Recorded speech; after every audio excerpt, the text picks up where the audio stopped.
JR here from Terran Tactical Innovations. I shoot on the pro team for Terran, and we're going over some EOTECH stuff. But before we get into the blah, blah, blah, let's see what this bad boy can do.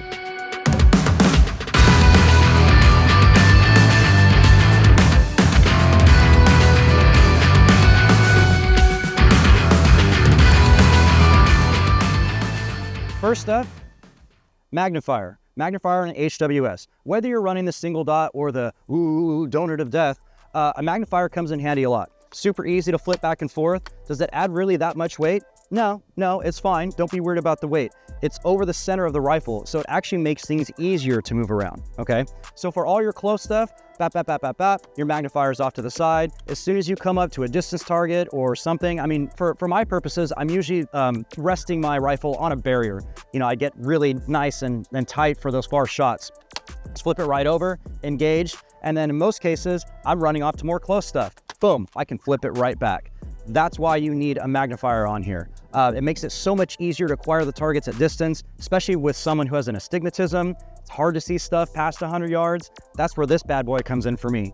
The G33, G45, whatever your flavor, they're all good to go. Just get one and use it. Switching over to my other competition rifle, you'll see that I have a Vudu 1:8.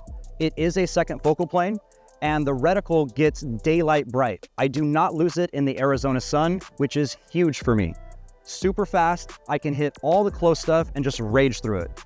Once I get to my distance targets, obviously I switch it over to whatever power I need and just start smacking stuff from a distance.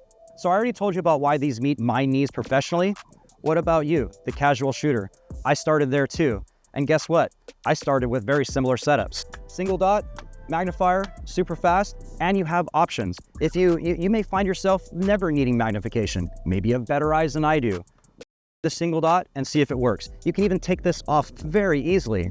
Just a little QD switch there, boom, comes right off.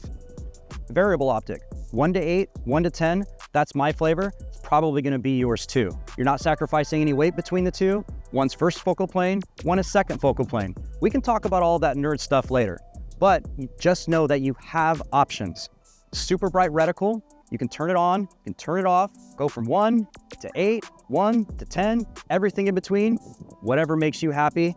This is the way if you're just not sure what you want to do. So we went over all the nerd stuff. Let's just hit the range and see what this puppy can do.